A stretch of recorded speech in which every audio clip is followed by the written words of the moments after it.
Hi, and welcome back to Fashion with Sort Out YouTube channel. How are we all doing? So in today's tutorial, we are learning how to make this beautiful shirt gown with a drawstring to stitch the waist. And as you can see, it's so beautiful. If you're interested in learning this, how to make this, let's get going. Now I've gone ahead to fold my fabric using the larger parts of the body, which is the hip, divided by 4. Then I added 3 inches extra allowance. And then if you notice that the down one is larger than the upper one, that is our front, and then the upper one will serve as our back. So for the down one, we have extra 2 inches allowance, which will serve as our bottom plankets. Now to our basic bodies. The back we are working with is 14 inches divided by 2, that's 7. I then add ½ inch to it as sewing allowance, which give me 7.5. I just mark 7.5 right there, and then I'm coming down to mark the chest line. The chest line I marked there is 8 inches. Okay, so I will also mark the neck width and then slant it by ½ inch on the shoulder line. Okay, and that is what I just did. I'll go ahead to impute all other basic bodies. The next one we're going to impute is our bust point, which is 11 inches. Right there, I'm marking out the 11 inches as you can see. And so the next one is our under bust length. The under bust length we are working with is 14 inches, which I just marked out as you can see. And then the next is our half length, which is 15.5. I'll go ahead to mark my upper hip. Okay, so every part of the bodies is needed here, so I'm going to mark out the upper hip and then mark out the lower hip just like we used to do. Okay, so after that I'll go ahead and mark the nail length. The nail length we are working with here is 33 inches. So right there I've marked out 33 inches, and what we have left will be the total length we are working with. Okay, so right away I'll just find the midpoints there and then make the armhole cuff. Okay, so I'm just going to cuff it with my cuff ruler as you see me do it. Okay, so right then, after that has been done, the next I'm going to do now is impute my body circumference. Okay, so the bust we are working with is 37 inches. I divided it by 2. And then I added 3 inches for ease allowance and then sewing allowance. Okay, I've marked that. What I have on the chest line is also what I have on the bust point. We proceed to our under bust circumference, which is 32 inches. That's divided by 4, that gave me 8. And like we did to the bust, we added extra 3 inches to it. Okay, so I'm just going to mark it out that way and then proceed to the waist, to the half length where we impute our waist circumference. The waist we are working with too is 32. So what I have there, I'm just going to connect it to my under bust length. Okay, so the hip we're working with, just like I said, is 41 inches. I marked out 10.25 and added extra to it as you can see. Okay, so I'm just going to take my cuff ruler and then use it to connect it to my waist as you see me do. Okay, now the next thing we are going to do is come to our knee length, and so what we have there is just what I'm going to draw down. Okay, so it's a shirt now, it's not to be penciled, so that's why I just pick my ruler and then draw the line down to the hemlet. Okay, so I'm just going to cut the total length we needed so that every other places can be visible. Okay, now we'll proceed back to our neck and then impute our neck circumference. Now for the back, because it's a shirt and it's going to have a collar, okay, I'm going to mark 1 inch as my depth for the back and then 3 inches as my depth from the front. So I'm also going to connect it to the 3 inches width we marked out initially. Okay, so I'm just going to connect the back and also go ahead to connect the front as you see me do. I hope you can get a clearer picture of what I am doing. Okay, so I have connected it. The next thing I'm going to do after connecting it is to pick my scissors and then cut the whole thing out. After which, I'll go to my sewing machine and fix the whole thing. Okay, guys, so I've gone ahead to fix it, and this is how we have it, right? You can see the inside. Okay, so now what I'm going to do next is cut out my blanket and then fix it to that side. I've gone ahead to cut it and also iron my stay to it, as you can see. So now I'm just going to show you how I'm going to fix it to the dress. Now, to fix it rightly, I'm going to my blanket will be placed. So I'm showing you that I won't put it this way. Rather, I'm going to face the back of my blanket, the front of my blanket to the back of the dress, to the inside of the dress, and sew this way.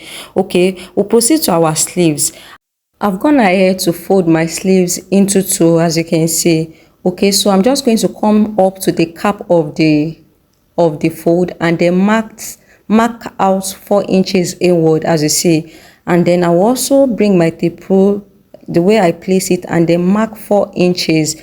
Okay, so I'm just going to connect the points in S-like way, as you can see, right? Do you see it? Okay, the next thing is I just want to be sure that the whole thing will accommodate my biceps.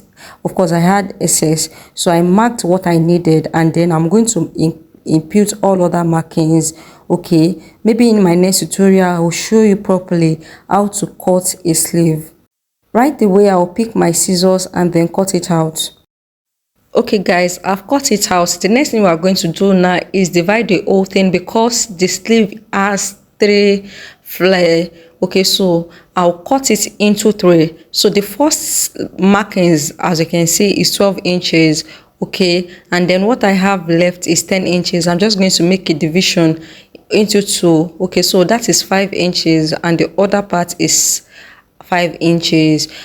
So I'm going to set it aside and then proceed to cut the flare part of the sleeve. Okay, so I've gone ahead to cut all the flare, which is 6 in numbers.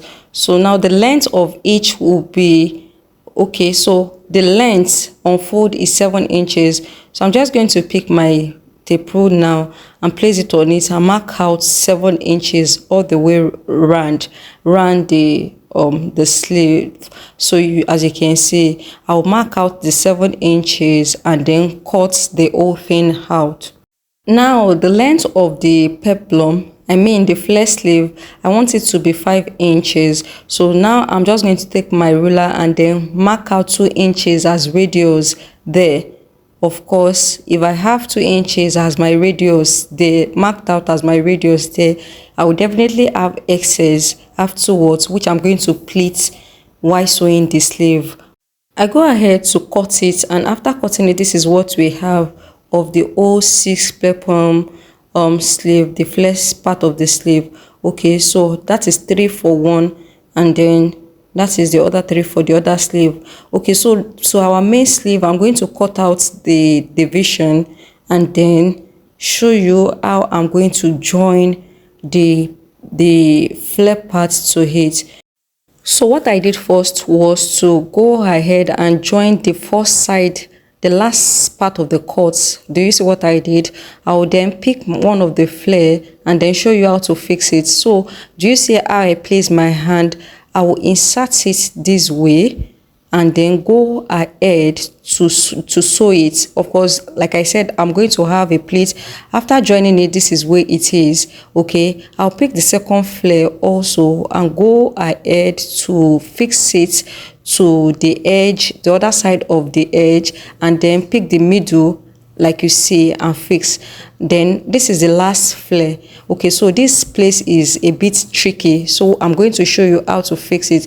I'm just going to face the last cut, which is the part of the cap, and then fix it the joint part to the joint part of the other one, while the flare is the one inside. Is the middle, is the one at the middle. Okay, so I'm just going to pin it all the way. I'm going to pin it round all the way. This is just to fix it right where it is. So I'm just going to pin it round and then turn the whole cap inside Okay, do you see what I'm doing? I'm going to turn it this way so that it can be easy to pin. After pinning it, let me just pin the whole. Okay guys, I've gone ahead to pin the whole thing, and after pinning it, like I said, this is how it came out. I pin it because of the tricky way of that part, so I'm just going to go and sew it round and I'm show you the outcome. So guys, after fixing the whole sleeve, you can see the way it came out, right? So I'm just going to go ahead and fix it to the dress. Okay, so guys, I've gone ahead to fix it, and also I have fixed my collar. If you don't know how to fix a collar, this kind of collar to a dress, I recently posted a video where I made a detailed tutorial on how to cut this to the shirt I made. Okay, so guys, I will leave that in the description box for you to go and check if you don't know how to cut it. So the next thing to do to the dress is to fix our string casing, which I've gone ahead to do. I cut out 2 inches and then ironed it in a bias form. Do you see what I'm saying by that? Okay, so what I'm going to do next is, in order for us to have the casing fixed accurately, we'll have to do a choking of where it will be placed. So I'll be placing it on the waist area. So I'm just going to mark the waist area all the way around the dress from the front to the back. And also while choking, I stop right before the placket of the down part of the button. I mean the place where button hole is being fixed. And so this is what I'm showing you. You can see that the placket, the casing did not climb the down blanket, and this is for for us to be able to fix our string, and then no part will obstruct the button area, will not obstruct the fixing of the string. Do you see what I'm saying? Can you see? And as you know, that is the down part of the plank that do carry the button, while the upper part carries the hole. So the place where the button will be fixed, the casing stopped right before the blanket, and so I'm just going to fix the string as you see me do. Now guys, the string has been patiently fixed and the whole thing has carried it. Do you see what I was saying while talking about the this thing, the casing not climbing the other blanket? So I'm just going to draw it and then tie for you to see. Okay, so guys, we are finally gradually coming to the end of this tutorial. If you are here to subscribe to this channel, this is an opportunity for you to do that. And also, if this tutorial has been beneficial, do well to like this video. You can also share it with your friend, and peradventure you have any question you will feel like asking me, feel free to, guys. And be sure that I will answer you. Now guys, this is the final look of our beautiful gown, shirt gown. Do you see it? And do you see how the string on it so came out, snitching the waist and giving it its own beauty? Guys, we have finally come to the end of this tutorial. Thank you for staying through. See you in my next tutorial. Bye bye.